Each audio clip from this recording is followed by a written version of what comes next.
문 PD, 요즘 글로벌 시대잖아. 외국에 수출 수입하시는 사업자분들 진짜 많아. 이런 얘기 문 PD랑 전혀 관련 없는 것 같지? 진짜 관련 없는 것 같은데요. 그러면 해외 유학 자금이나 해외 여행 경비 이런 것들은 어때? 유학이나 해외 여행까지 가면 그거는 진짜 제 얘기가 맞죠. 근데 이런 것들이 다 외환 거래와 관련이 있거든. 우리 생활 가까이에 있어. 그런데 이 외환 거래는 국내 금융 거래와 같은 방식으로 접근했다간 큰일 나. 아, 자녀 유학 자금, 여행 경비 이런 것도 다 처리 방법이 다르다 이런 말인가요? 정말 조심해야 돼. 외환 거래는 국내 금융 거래와 접근하는 방식이 완전 달라. 이런 거 말해주는 곳은 없더라고. 오늘 내용도 정말 유익한 내용이니 좋아요, 구독 눌러주시고 많은 분들에게 공유해주세요. 절세는 최영석.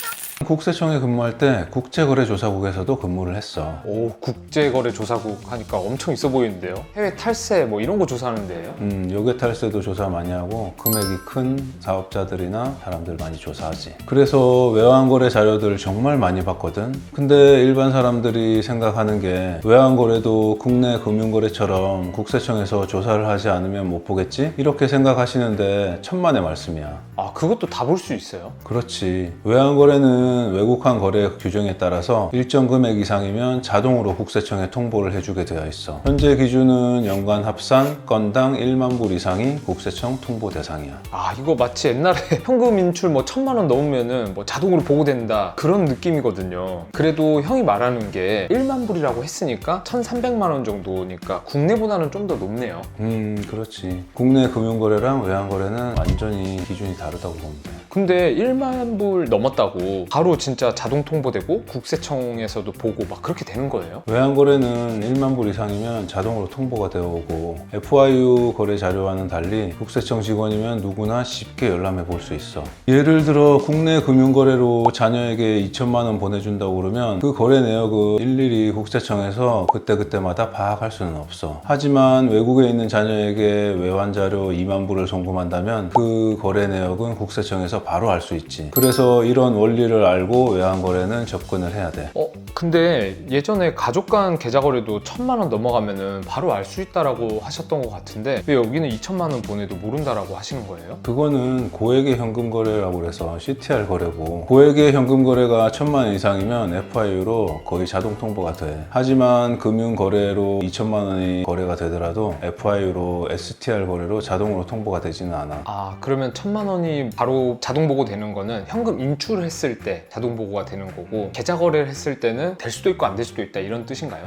그거는 은행 텔러들의 마음속에 있는 거지. 사람이 하는 거기 때문에 은행 텔러들이 보기에 의심거래라고 그러면 통보가 되는 거고, 의심거래라고 안 보이면 통보가 안 되는 그런 구조지. 설령 이게 STR 거래로 해서 국세청에 통보가 오더라도 이거를 보는 데는 규정에 따라서 볼 수 있게 되어 있거든. 그래서 외환거래처럼 이렇게 자유롭게 볼 수가 없어. 이런 볼 수 있는 사유들은 보안이기 때문에 형이 이 영상에서 얘기해 줄 수는 없어. 그리고 이 STR 거래가 설령 국세청으로 통보가 오더라도 이 거래 내용만으로 조사를 하는 경우는 드물어. 이게 조사 사례에서 어떻게 활용되는지 알려줄게. 이 얘기를 들으면 확 와닿을 거거든. 국세청 국제거래조사국에서 근무할 때 조사를 나가면 제일 먼저 해보는 게 뭔지 알아? 뭐예요? 뭘 먼저 조사하세요? 그 회사의 임직원들, 사원들, 친인척들 외환거래 자료 돌려보는 거야. 이 외환거래 자료 돌려보는 거는 아까도 얘기했지만 엄청 쉽거든. 몇 분이면 돌려볼 수가 있어. 아, 모든 전 직원들의 친인척 것까지 다 몇 분이면 다 돌려볼 수 있어요? 금방 돌려볼 수 있지. 사업자분들이 해외 거래는 포착이 잘 안 될 거라고 생각하고 매출 누락 꽤 많이 시키시거든. 이렇게 해외에서 매출 누락된 자금을 국내로 들여와야 되는데 자기 명의로 들어오면 엄청 찝찝하잖아. 그래서 회사의 임직원들, 사원들, 친인척들 이용해서 국내로 많이 들여오지. 그래서 외환거래가 이렇게 국세청에 통보되는 기준을 모르고 이런 플랜을 짰다가는 모두 걸리게 되어 있는 거지. 해외 출장비, 사업비 등 들고 나갔다가 뒤로 돌려오는 경우도 마찬가지야. 절세는 최영석. 고액의 외화를 해외에서 입금 받았는데 세금을 안 낸 사례에 대해서 알려줄게. 해외에서 벌어들인 소득 국내로 들여오고 싶은데 어떻게 해야 될까요? 이런 상담 주시는 분들도 정말 많거든. 아, 그런 사람들이 많아요? 요즘 글로벌 시대잖아. 그래서 해외에서 사업하시는 분들, 해외 파견 근로자들, 주재원분들 엄청 많거든. 어렵게 해외에서 번 돈 국내로 들여와야 되는데 너무 많은 세금이 부과되면 억울하고, 하지만 국내로는 들여와야 되고 딜레마지. 이거 제가 듣기만 해도 엄청 고민스러운 선택이네요. 맞아. 국세청에서 소명 안내문이 오면 이 외화 입금액이 과세 대상인지를 먼저 보게 되는데 질문 주신 분들은 거의 거주자인 경우가 많거든. 거주자인 경우는 국내 소득은 물론이고 해외에서 번 소득까지 모두 합산해서 신고를 해야 돼. 질문하신 분들의 공통된 고민이지. 이거 제가 볼 때는 해외에 나가가지고 외화를 벌고 있는 애국자들인데 다들 잘 되셨으면 좋겠거든요. 이런 분들 위해서 형이 줄 수 있는 팁이 있을까요? 여러 가지 것들을 고려해야겠지만 우선 이분이 거주자인지 비거주자인지를 판단해 봐야 돼. 거주자, 비거주자 판단은 단순히 국내 체류 일수만으로 판단하는 게 아니야. 항구적 주거라고 해서 직업, 재산, 가족 상황 등등 고려해 볼 것들이 아주 많아. 거주자라고 판단이 되면 해외에서 번 소득도 모두 국내에서 합산해서 신고해야 되기 때문에 세금을 줄이기 위해선 무조건 알아야 될 것이 있어. 어떤 걸 알아야지 절세가 되나요? 국제거래조사국에 근무할 때 조사했던 사례야. 조사 대상자가 내려왔는데 이분은 중동에서 외화 30억 원을 입금하셨어, 국내로. 중동에서 30억을 벌었다는 거잖아요. 이게 진짜 실화예요? 우리 아버지 때 중동에 나가서 사업하시고 근무하셨던 분들 너무 많지. 이분이 조사 대상자로 선정된 이유는 국세청에서 이분을 거주자로 봤기 때문이겠지? 실제 이분은 거주자 이슈는 없었고 30억 원의 소득이 소득세 신고 누락되었다고 하면 가산세까지 해서 그 금액의 절반 이상이 소득세로 부과된다고 봐야 되거든. 그래서 이분한테 조사 결과로 고액의 세금이 부과됐을까? 그래도 30억이니까 조금이라도 부과되지 않았을까요? 아니야. 이분은 결과적으로 과세가 안 되고 조사가 끝났어. 와, 문제가 됐으면은 형 말처럼 세금을 15억 이상 냈을 수도 있는데 조사 결과 그냥 빵원이 됐다 이거예요. 그렇지. 조사가 됐으면 15억 원 이상이 세금으로 부과가 됐겠지. 과세가 안 되고 조사가 끝났어. 어떤 이유였을까? 와, 어떻게 15억의 세금이 절세가 된 거예요? 너무 궁금한데요. 소득세 같은 국세의 경우 국가에서 세금을 부과할 수 있는 기간이 정해져 있어. 국세 부과 제척 기간이라고 하지. 무신고의 경우는 7년, 신고를 과소하게 해서 과소신고의 경우는 5년을 적용하게 되어 있거든. 세금을 평생 부과할 수 있다고 규정해 놓으면 이건 납세자의 이익을 너무 침해하는 것이기 때문에 세법에 제한을 두고 있는 거지. 이 조사 사례에서는 이게 적용이 된 거야. 30억 원이 중동에서 벌어들인 소득은 맞았는데 언제 벌어들였는지를 보니까 10년 전에 계속해서 벌어들인 소득이었고 10년 전에 벌었다는 거를 납세자 측에서 입증을 해야 되는데 이분은 해외 금융 거래 계좌 내역 등으로 이걸 입증해냈어. 그래서 세금 부과 없이 국세 부과 제척 기간 도과로 해서 이분은 과세가 안 되고 조사가 종결이 됐지. 그럼 그분이 기간만 7년 혹은 5년 안으로 들어왔다면 세금을 내야 되는 거예요? 그렇지. 기간이 국세 부과 제척 기간 안으로 들어왔다면 국세 부과 제척 기간 안에 있던 소득들은 과세가 되어야 됐었지.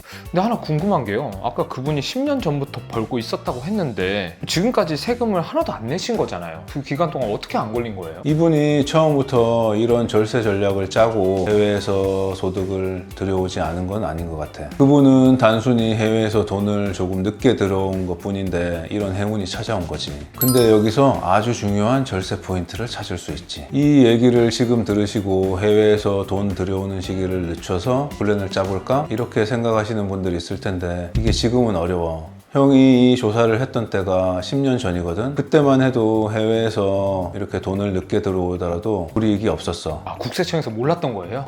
그렇지. 그래서 그분이 30억 원을 국내로 들여오지 않고 중동에 두고 있더라도 국세청에서는 확인할 수가 없었지. 하지만 지금은 이런 계획이 안 돼. 세법은 날로 진화하고 있어. 그래서 현재는 해외 금융 계좌에 일정 금액이 이상이 있으면 무조건 신고를 해야 돼. 그렇기 때문에 해외 금융 계좌 내역이 파악이 돼서 국세청에 돈을 들여오지 않더라도 이런 것들은 파악이 되게 되어 있지.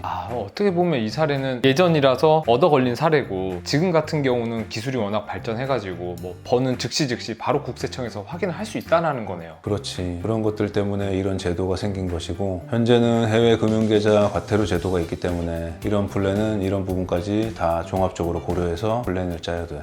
절세는 최영석. 상담했던 사례였는데 해외 주재원 분이었어. 이제 해외 주재원 기간이 끝나서 해외에서 그동안 벌어들였던 소득 5억 원을 국내로 들여오고 싶다고 질문을 주셨지. 해외 소득은 국내에 신고가 되진 않았었고 해외 주재원분들은 국내에서 체류는 거의 하지 않지만 아까 얘기했듯이 국내에 재산이나 가족이 모두 있다든지 모두 거주자로 볼 수 있는 이슈들이 있어. 소득세법 시행령에 다 정의되어 있거든. 그래서 이 5억 원을 해외에서 들여왔을 때 국세청에서 안내 안내문이 오면 나는 비거주자니까 이 5억 원에 대해서 과세를 하면 안 돼요. 이렇게 주장하는 건 너무 위험해. 어쨌든 이런 상담에 있어서 답은 앞에 조사 사례를 통해서 풀어나가야 돼. 이 주재원분은 국외에서도 국외 근로소득이 있었지만 국내에서도 소액의 국내 소득을 신고하고 있었거든. 왜냐하면 주재원분들 같은 경우는 국내에서 의료보험 혜택을 받기 위해서 이렇게 하시는 경우들이 많이 있더라고. 그럼 이 경우는 국세부가제척 기간이 5년이 적용이 돼. 소액의 신고라도 국내에서 해놨기 때문에 무신고로 보지 않는 거거든. 그래서 무신고 7년이 아닌 과소신고 5년으로 국세부가제척 기간이 적용이 되는 거지. 지금 형이 얘기한 이 소득 신고 굉장히 중요한 포인트 같네요. 조금이라도 소득을 신고해 놓으면은 기간을 2년 정도 세이브를 시킬 수 있다는 거잖아요. 소액의 신고라도 국내 소득세 신고를 해놓으면 무신고로 보지 않기 때문에 2년의 기간을 볼 수 있는 거지. 이 주재원분의 5억 원의 소득은 2010년부터 2019년까지 번 소득이었거든. 2019년의 소득세 신고는 2020년 5월 말까지 해야 돼. 그래서 과소신고의 경우 국세부가제척 기간 5년이 지난 시점을 계산하면 2025년 5월이 되는 거거든. 그래서 이분 같은 경우는 2018년까지의 소득은 올해 5월이 되면 국세부가제척 기간이 끝나는 거였고, 그리고 2019년 소득은 내년 5월이 되면 국세부가제척 기간이 끝나는 경우였어. 그래서 2018년까지 벌어들인 소득은 올해 5월이 지나면 국내로 들여와도 되고, 2019년 소득은 내년 5월 이후에 들여오라고 말씀을 드렸지. 예전의 소득이라는 입증 자료를 반드시 만들기 위해서 해외 금융 계좌에 소득 내역이 찍힌 입증 자료를 만들어 놓으라고 얘기를 드렸지. 그래서 이분이 엄청 좋아하셨어. 너무 좋아하실 것 같아요. 보통 해외 근무하시면 국내보다는 연봉을 많이 받고 나가시니까 뭐 절세도 많이 되셨을 것 같고요. 근데 이런 케이스에서는 미리 준비하시고 해외를 나가야 되는 게 또 포인트 같아요. 증빙도 미리 만들어 놔야 되고 하니까요. 그렇지. 여기서 중요한 과세 문제가 하나 더 있다고 했잖아. 해외 금융계좌 미신고 과태료. 그래서 이런 플랜을 짜시려면 해외 일정 금액을 들여오는 시기를 늦춰야 되는데, 이렇게 늦추려면 해외 일정 금액 이상을 보유해야 되고, 그래서 이런 계획을 세우실 때는 항상 해외 금융계좌 신고 과태료까지 생각을 해서 플랜을 짜야 돼. 해외 금융계좌 신고 안 했을 때 과태료가 엄청 나거든. 지금 현재 신고 금액은 얼마예요? 이게 단순히 계산이 되는 건 아니지만 5억 원 정도로 알고 있으면 돼. 절세는 최영석. 오늘의 결론. 첫째, 해외에서 번 돈도 똑같이 조사된다. 둘째, 번 돈을 국내로 들여올 때는 절세 플랜을 들여올 때 짜지 말고 나가기 전부터 미리 짜야 된다. 해외에서 고생해서 돈 버는 애국자분들인데 이렇게 세금을 많이 내야 되면 너무 억울하지. 문 PD 주변에 이런 고민으로 상담 원하시는 분 있으면 형한테 연락해.